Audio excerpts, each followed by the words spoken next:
The Nightmare Room by A. Conan Doyle. The sitting room of the Masons was a very singular apartment. At one end it was furnished with considerable luxury. The deep sofas, the low luxurious chairs, the voluptuous statuettes, and the rich curtains hanging from deep and ornamental screens of metalwork made a fitting frame for the lovely woman who was the mistress of the establishment. Mason, a young but wealthy man of affairs, had clearly spared no pains and no expense to meet every want and every whim of his beautiful wife. It was natural that he should do so, for she had given up much for his sake. The most famous dancer in France, the heroine of a dozen extraordinary romances, she had resigned her life of glittering pleasure in order to share the fate of the young American, whose austere ways differed so widely from her own. In all that wealth could buy, he tried to make amends for what she had lost.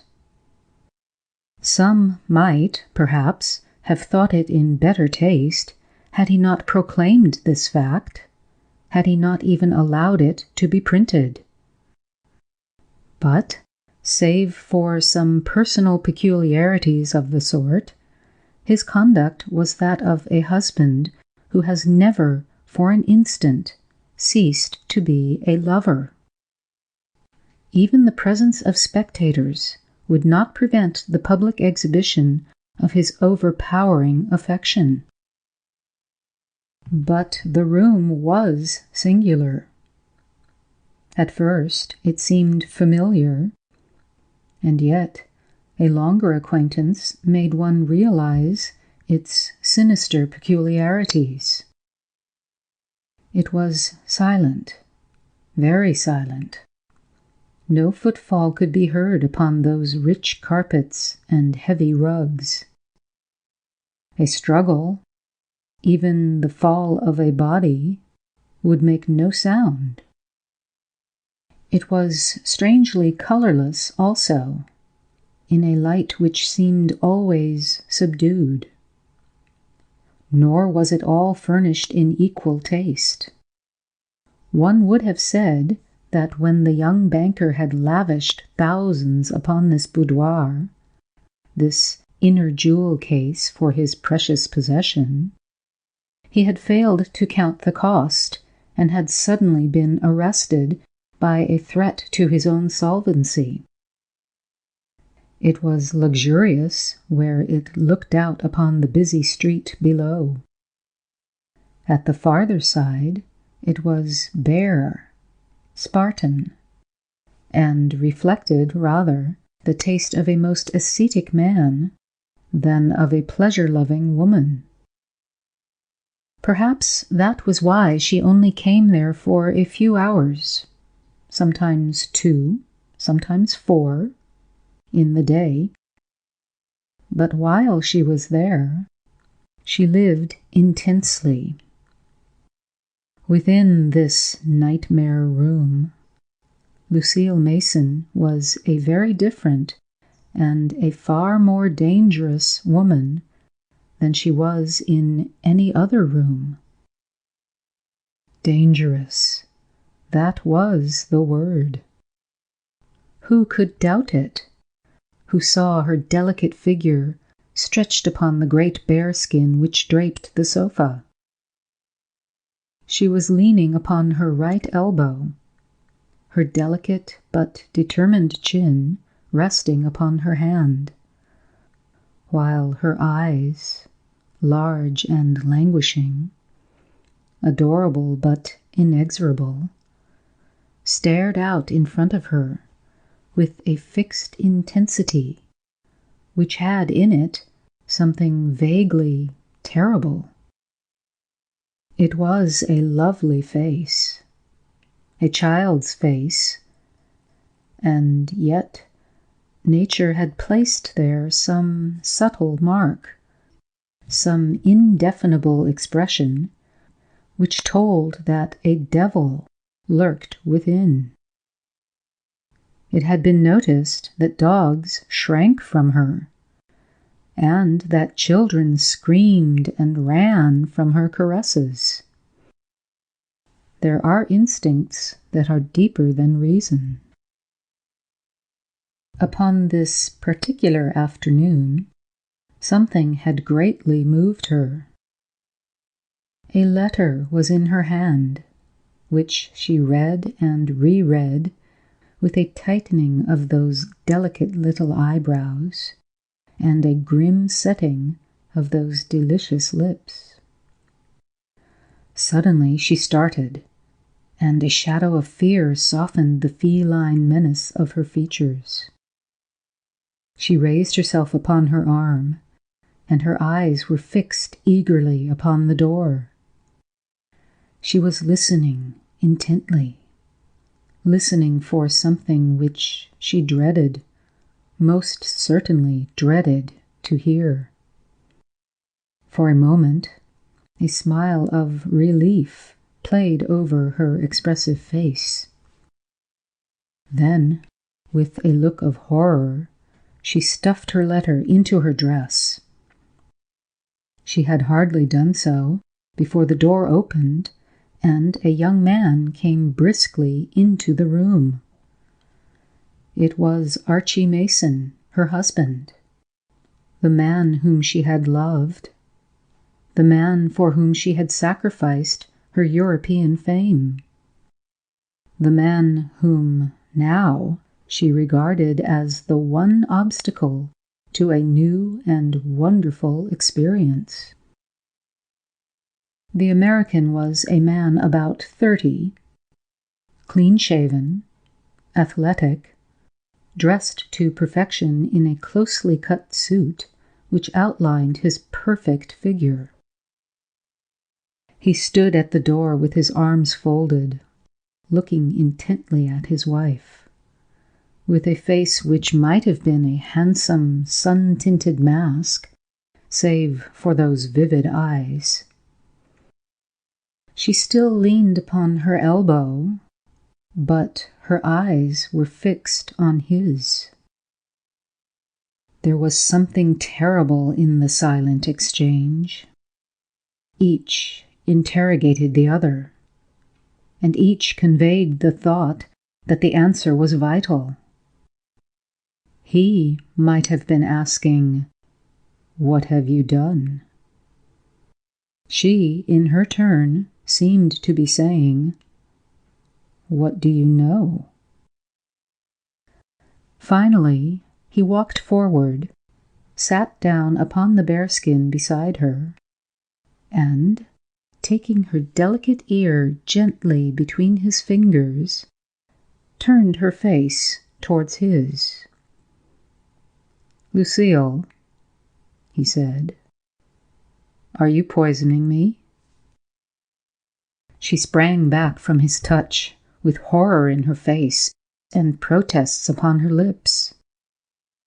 Too moved to speak, her surprise and her anger showed themselves, rather, in her darting hands and her convulsed features.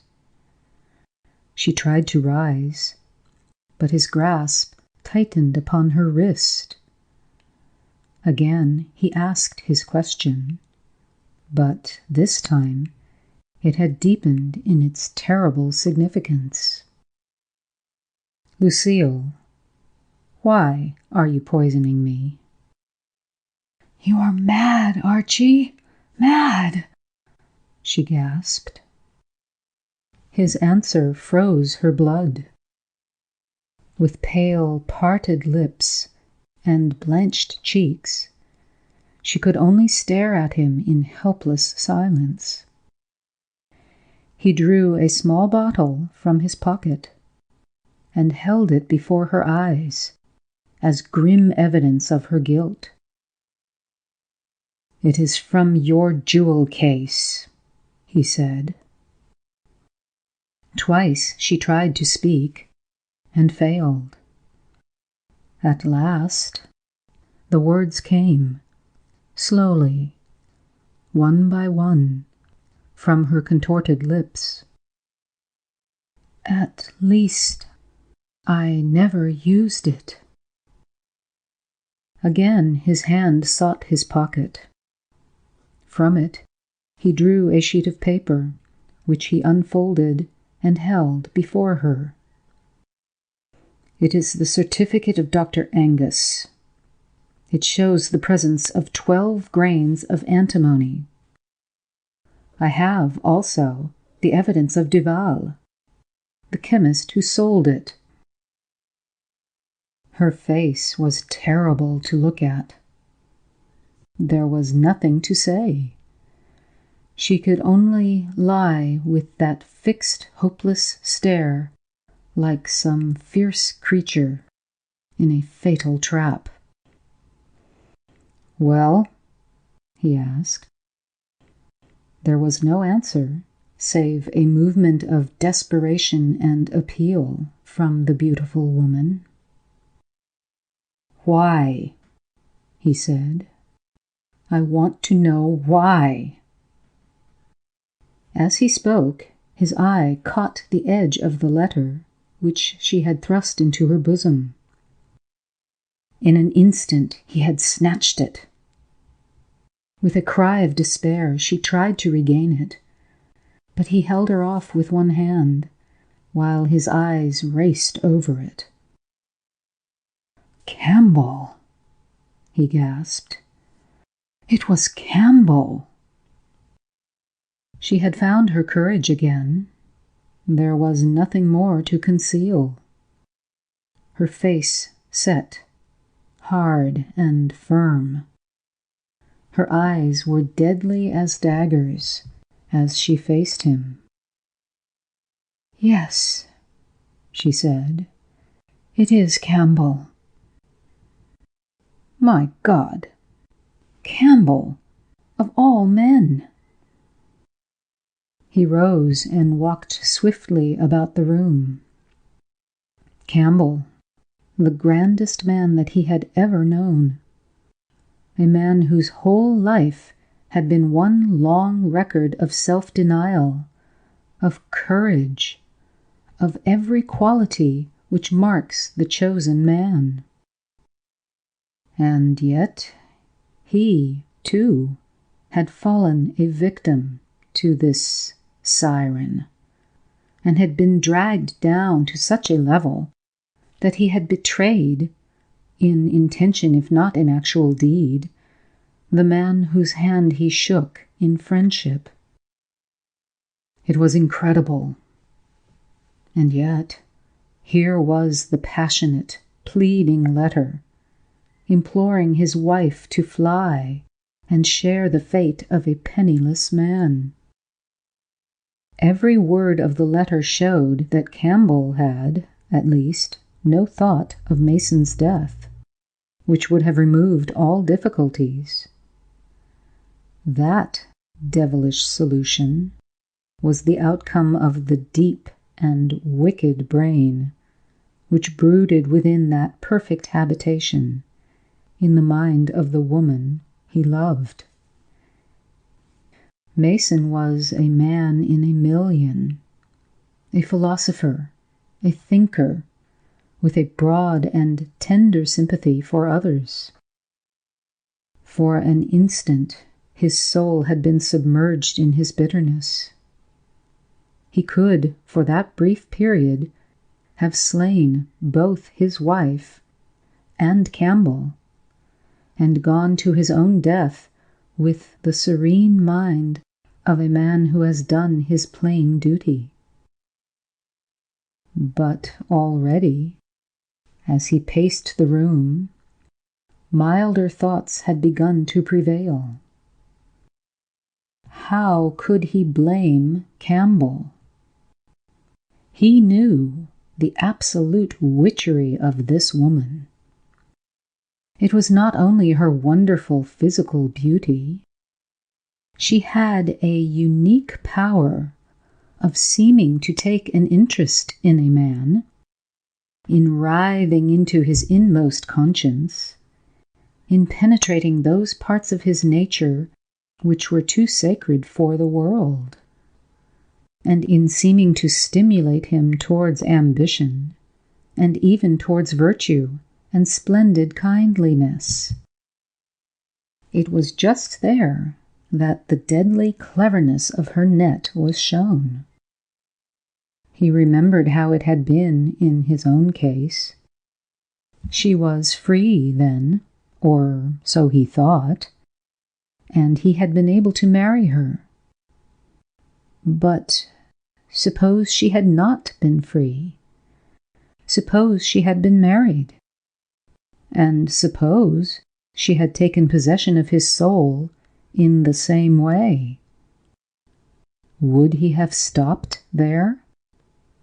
Would he have been able to draw off with his unfulfilled longings? He was bound to admit that with all his New England strength, he could not have done so. Why, then, should he feel so bitter with his unfortunate friend, who was in the same position?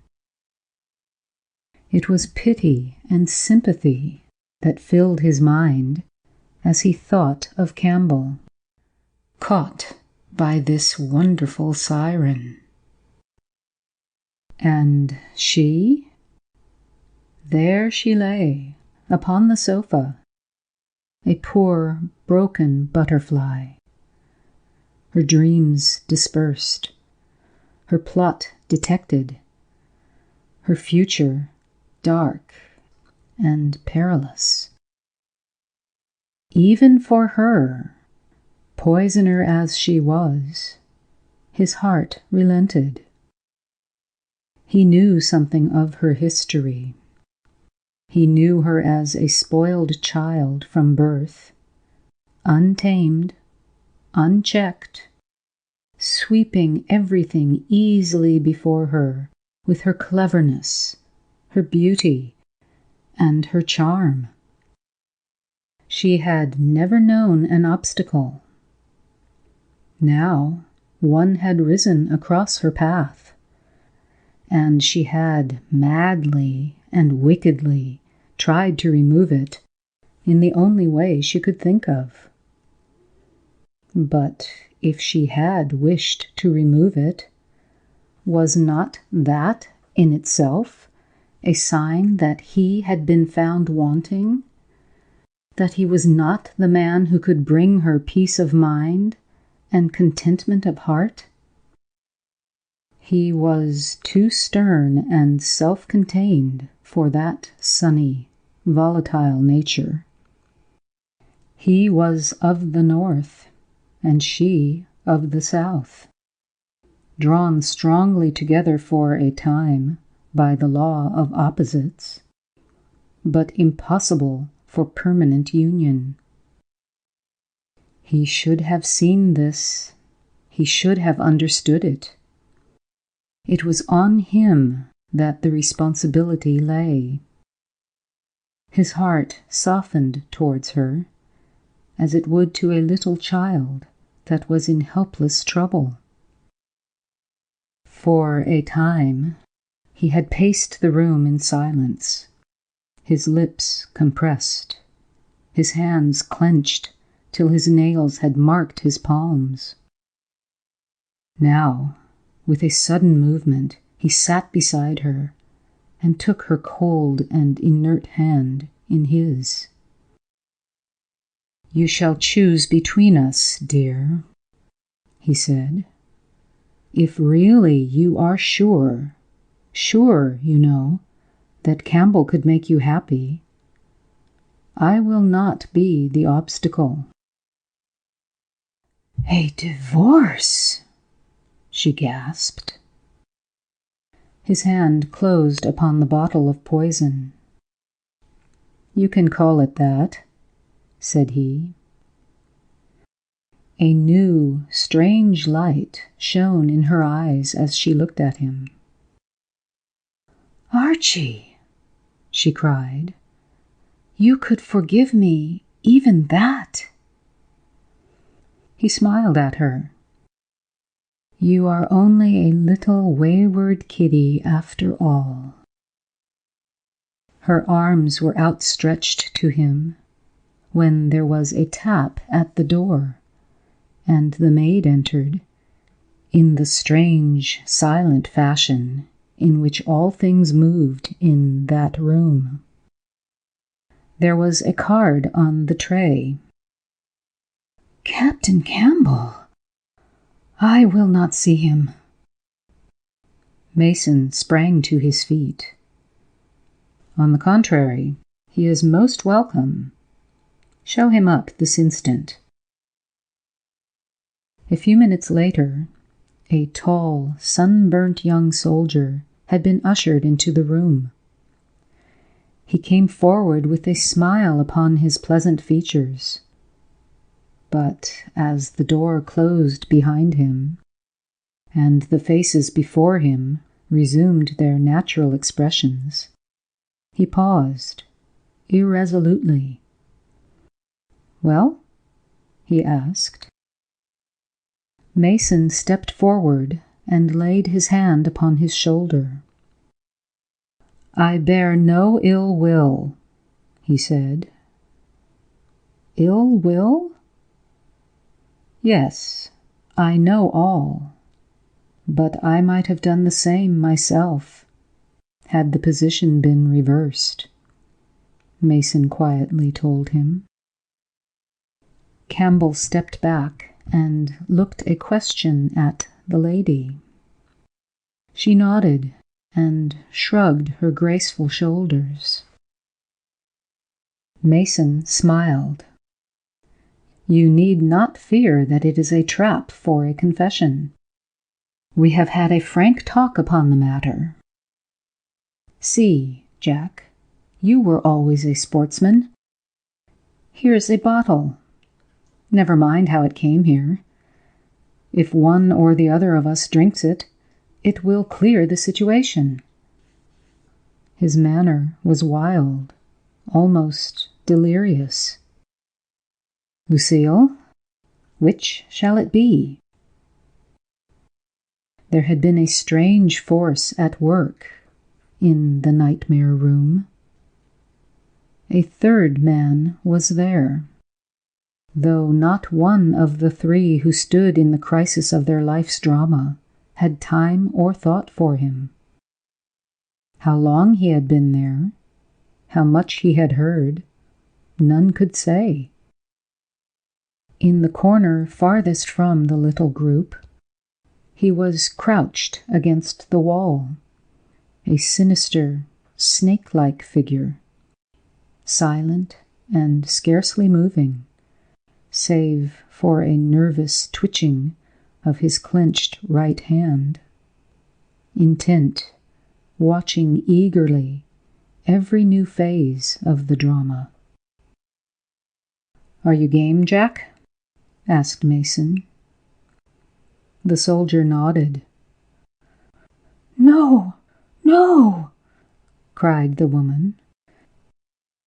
Mason had uncorked the bottle, and, turning to the side table, he drew out a pack of cards. "We can't put the responsibility on her," he said.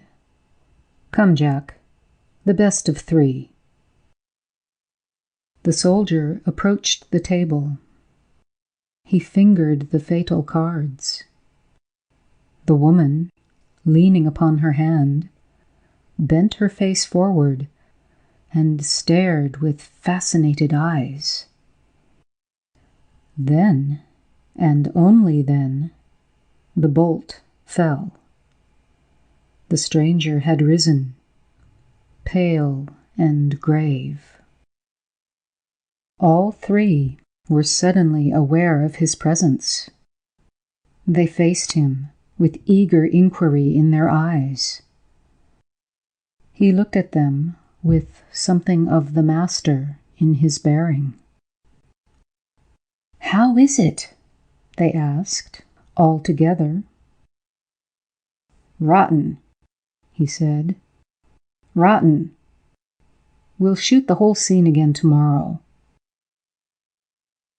End of